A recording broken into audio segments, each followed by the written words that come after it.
Welcome, everybody, to the Spotlighting Our Community podcast, where we highlight and spotlight the voices and stories of the Mid-North Promise program. And we are joined, as usual, with my co-host, my boss, my supervisor, my leader, my friend, Kelsey Hamilton. Kelsey, how are you doing today?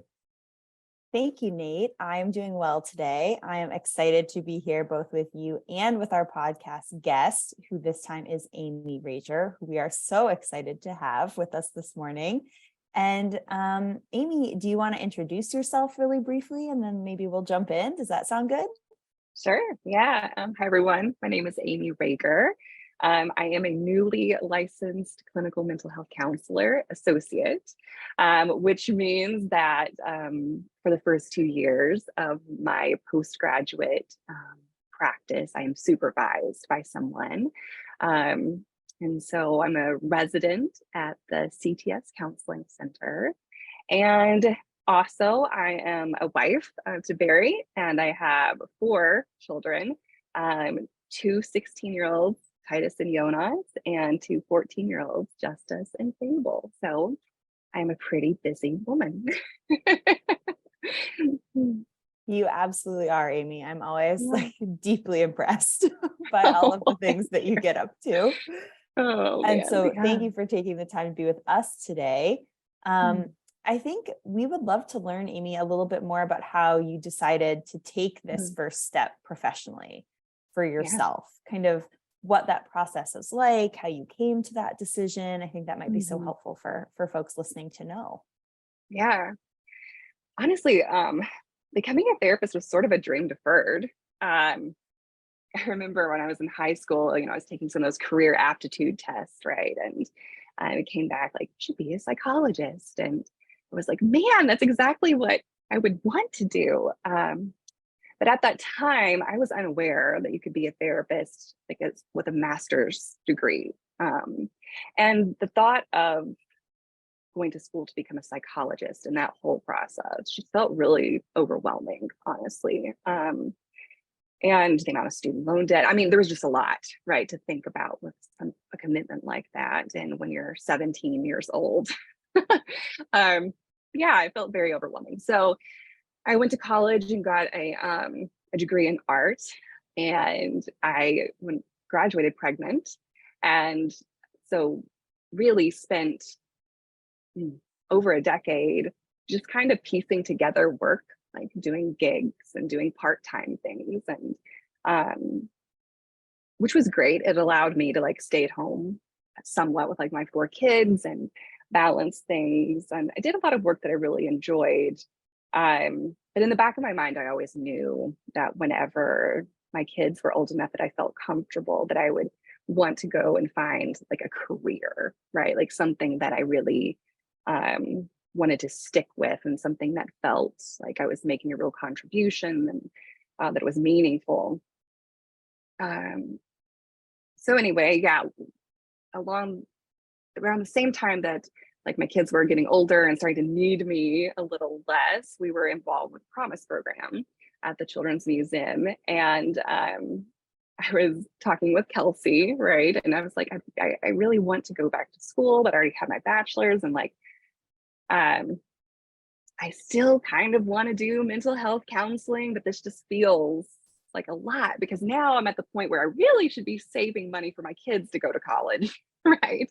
And do I want to take on all this debt for me to go to college? And so we had quite a few meetings, I believe, where we talked about all right, is this feasible? What would this look like? And I found the program at Christian Theological Seminary.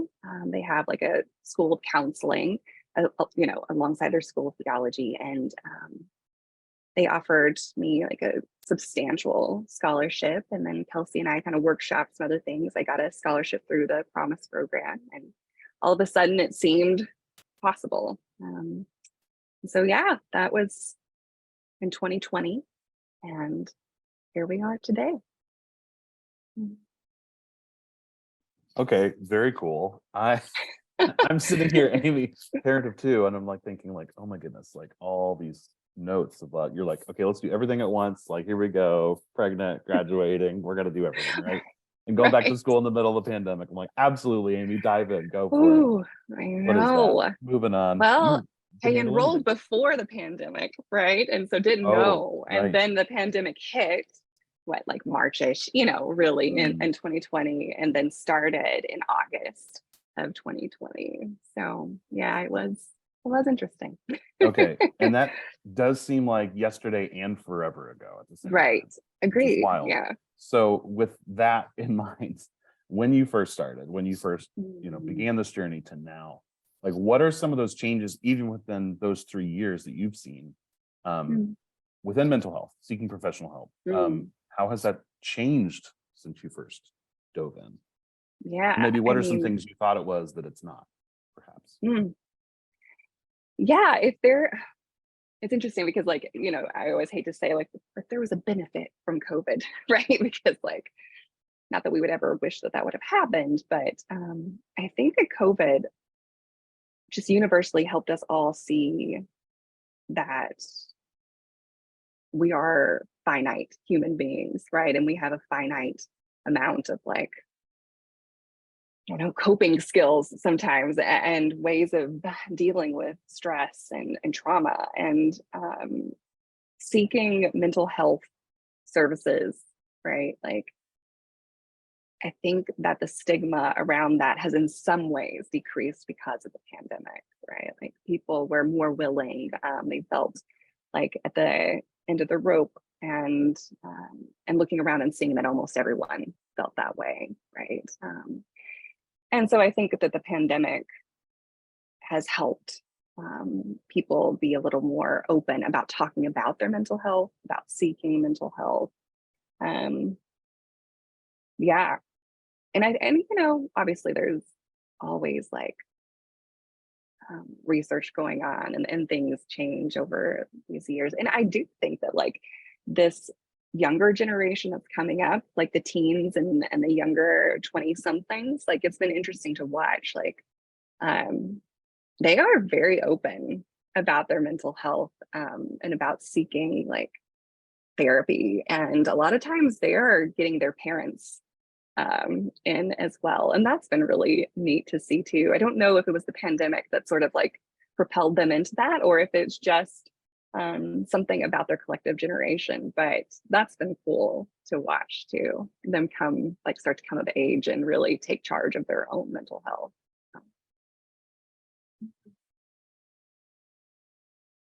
That is such a great point. I mean, I think those are great points together, that even if we can't necessarily attribute all of it to the pandemic, that definitely there are some pieces, like you're saying, that I think some of it too might be that people had time. People had time to think through what they needed and what pieces were missing. And oftentimes, we were seeing that piece was some therapeutic support. And hopefully, like you're saying, it does seem like that's helped with stigma too, which is so great and what we always are searching for. Yeah. And a lot of we sort of numb ourselves with busyness, right? For sure.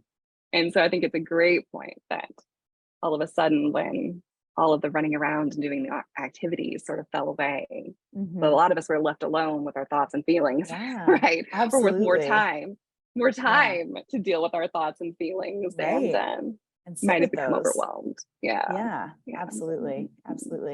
And speaking briefly to stigma, related to that, what are some of the misunderstandings or maybe misconceptions that you've heard in terms of speaking to a professional about your mental health? And if someone watching this is considering taking that next step and seeking some therapeutic support, how would you encourage them in that next step? Yeah. Man, I think you could probably do a whole podcast on misconceptions. And part of that is for good reason. I mean, number one, a lot of people don't talk about their experience of therapy with their friends and family, right? And, I can't really go around talking about my experience working with clients. And so there is this level of separateness of the therapy experience, which kind of leaves it a little bit ambiguous or mysterious, maybe. And the relationship is really unique. It's hard to describe, to someone, right? Like, it's really not like physician patient, right? And it's significantly different than like pastor congregant, you know. And sometimes people like to think of it as like wise friend kind of thing, but you know, it's different. It's different than that. And so I think it's hard to explain to people what it's like, and I think that contributes to the misconceptions. But you know, a lot of times people will think that therapy is for the weak, right? And that's absolutely not true. It takes a lot of strength and courage to admit that you need some help. Sometimes people will fear that coming in, that someone will sort of like tinker with their brain, right? Or like unwittingly, like, you know, I don't know, direct them in ways that they're not really comfortable with. And in all reality, most of the forms of therapy out there are very non-directive, not really telling you what to think or what to believe or what you should do, but more so holding space and opening up like an environment where you can really think about and discern what it is that is best for you. So yeah, there are those sorts of misconceptions. Yeah, I don't know what comes, or what do you hear? What comes to mind for you about misconceptions? Yeah, I think that's a big part of it. I think there are still some pieces around, like you're saying, that the difficulty in going is around how that might be perceived. And I think that is improving, but it's certainly still there. And I think it's different for different communities. Great. Well, that's a great point, because, and a lot of communities have good reason to be skeptical. Very valid reasons. In our very short history, right, of being like mental health as a field, like we've done some pretty nasty things, right? Like I'm thinking specifically of like the LGBTQIA plus community, minority groups, right? Like, and while like it has certainly helped that we now have a much more diverse like group of clinicians, right? And people in leadership and in research and things like that. We still have a long way to go in like making amends to those communities and making them feel more welcome in the therapy room. So. For sure.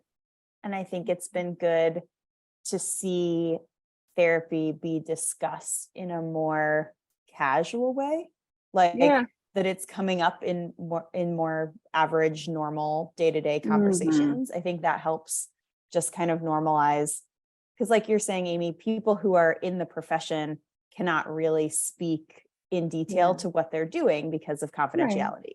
So it's more, you know, I think we are seeing it in young people. I think we're seeing it in like millennials and younger people who are just kind of like, yeah, I've been in therapy for a long time and it's been good and I've really appreciated it. Kind of just incorporating that into their conversations with friends and family, and not in a way where where it feels like, and you have to go too. It's just more like when you're saying it as like a normal, a statement with no like heavy meaning attached to it. You know, you're just describing it as a normal thing that you do. I think that can go a long way. Yeah, agreed. For sure. And if someone is thinking about seeking out therapy, are there ways that you would encourage them, or like steps that you might suggest that they start with? I know that can sometimes feel a little overwhelming. Agreed. Yes. Yes. I remember, you know, trying to find my own therapist, right? And it is overwhelming because, you know, there are platforms that can help you look at all the different listings and directories of therapists, and there are thousands, right, in the Indianapolis or Indiana area, and it can be overwhelming. The first thing I would suggest, honestly, is just spending some time thinking about like what your top priorities are for therapy and for a therapist. Like for instance, are you hoping to address like something pretty specific and you want to work with someone who has a lot of experience in that area, right? Like, is that like the most important thing for you when you're looking for a therapist? A lot of times, unfortunately, but just realistically, finance might be one of the top priorities. Like, how am I going to pay for this? Does this person accept my insurance? Or if I don't have insurance, do they offer sliding scale? Just thinking through like what it is you want from therapy, but also like, are there any pragmatic things that really need to take the forefront in selecting a therapist? And hopefully that will help like narrow down some of the possibilities for you.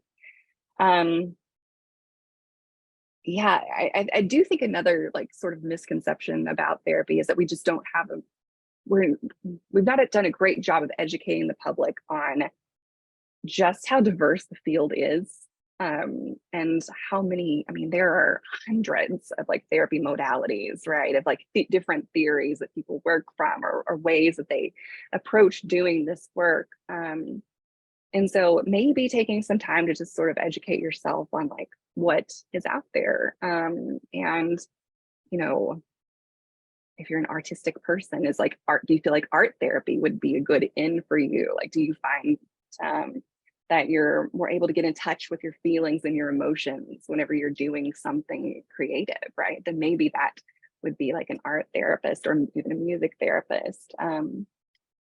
Do you have something like pretty darn specific that's happened to you recently that you want to address and cope with? And maybe that would be something more like solutions focused, right? Or like, for example, like the type of work that I do, we sometimes call depth psychology. And that tends to be really good for folks who they can't really remember when they started feeling depressed or when they started feeling anxious, because they've sort of always felt that way, right? And maybe they can't even quite put their finger on like why they feel sort of down or always anxious. And that type of work is really good for like a depth psychology, or what might be called like psychodynamic. So anyway, what I'm trying to say is like, just even getting a feel for what the type of work that you want to do is. And then just start reaching out to people. We're very used to, having people reach out and say, I'm not ready to commit, but I'd like to talk to you for just a little bit. That's wonderful. Honestly, we really prefer that in some ways, because it shows us that like you're serious about it and that you want to like find a home with someone who's going to align with you in the way that you want to work. We know like statistics show that like up to 30% of the improvement that comes from therapy like can be attributed to the fit of the therapist and the client. So like it's really important. And so we sort of get excited when people are taking that seriously themselves. And so yeah, just ask questions. Like, you can ask like, what does the therapy session look like typically? What can I expect? Here's what I'm coming with, just a brief. You don't have to give them everything, right? Or anything that feels too heavy for a phone call, but give them a brief, picture of what it is that you're hoping to address, and ask them if they feel comfortable, if they have experience with that. Yeah, that would sort of be my suggestions for how to approach the process. Yeah, this is, I think, tapped into something. I think Kelsey would agree. So Amy's next podcast is launching, Mental Health Misconceptions with Amy Rager, I think is there you go. The next step. Because yeah, and I'm so glad you said that at the end, Amy, because for me, it took me a few sessions before I realized I wasn't meshing, or I wasn't getting what I was hoping for. And I think, no one goes to a bad haircut 8 times in a row. Right. You're going to find someone else, right? Because there is a relationship there between therapist and the individual showing up. So I think that's huge to do the research and to know a little bit more about what you're seeking and what you're looking for and what you need. So I'm so glad. Yeah, this could be a whole, as you said, 5 hours of conversations about misconceptions. So let's talk about you as an individual again. So Amy, bring us into like what's next for you. Obviously, this is the journey you've been on. You're moving forward with your career. You're doing wonderful things. You're getting, a bunch of new stuff your way. So share with us about that. The second Yeah. part is this will likely influence people who might have been like considering this journey for a while Yeah. and feeling like that tap of like, oh gosh, this is me. Yeah. How would you encourage those people? Would you connect with them? What would that look like? So yeah, for yourself, what's next for you? Where are you at? Yeah. Where are you going? And for other people that might be considering this field, how would you encourage them? Yeah. So as a recent graduate, like I think I said I graduated in May of this past year. The licensure process is a 2-year process at least, which is a little intense. It is, it's the whole thing, but it's good, right? It protects the public and makes sure that, anyone who is providing therapy services knows what they're doing. So that's sort of what's next for me. Right now I have my, as I mentioned at the beginning, my LMHCA. And so I'm studying to pass a national exam, and then I also have to do 3,000 hours worth of like therapy work over the next 2 years. And whenever I do those things, then I will go from having this sort of like preliminary license to having my terminal or like end license, and they will drop the A off of my initials and I will be an LMHC. So that's sort of like the process for me as far as like the more like practical things. I'm also really excited because a lot of trainings, certifications, and like further things are open to me now that I have this graduate degree. And so I'm really excited about getting to like go even deeper and maybe even like more specific into certain things. I'm attending a training this month called Brain Spotting.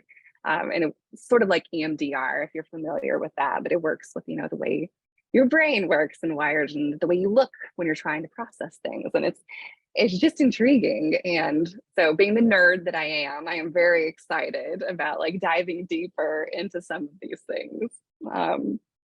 Yeah, and continuing to build my practice and just become more, more comfortable and more rooted in my new field, right? So pretty pumped about all of that good stuff. But yeah, please, to anyone who is feeling that little tap on their shoulder, right, about like, maybe this would be a good field for me, we need you. There is still a shortage. Like we are still seeing a lot of the impact of COVID and of people, thank goodness, right, like being more willing to come in to therapy. But, so many folks are still running into the issue of like, clinicians having long wait lists. And yeah, we need more clinicians, particularly clinicians who like come from varied backgrounds, right, and life experiences. People are very often looking for a clinician that looks like them or that has a lot of experience with, their presenting issue, right? Like, a lot of times people will think, well, I've had a lot of trauma in my life. Like, I don't know, if I would make a great therapist. There's so much like wisdom, right? Like from lived experience that you can, not necessarily that you're going to share with your clients, who probably aren't, that you've had similar experiences, but being able to sit with someone and bring that lived wisdom and experience to the room benefits clients in such huge ways. And so anyway, I guess all that to say is like, we need so many people. And yeah, the way that looks is, enrolling in a program, right? Like getting the required education. And it is a whole thing. It's a lot of work. There's a required internship that comes along with that. So there's like part school, part internship.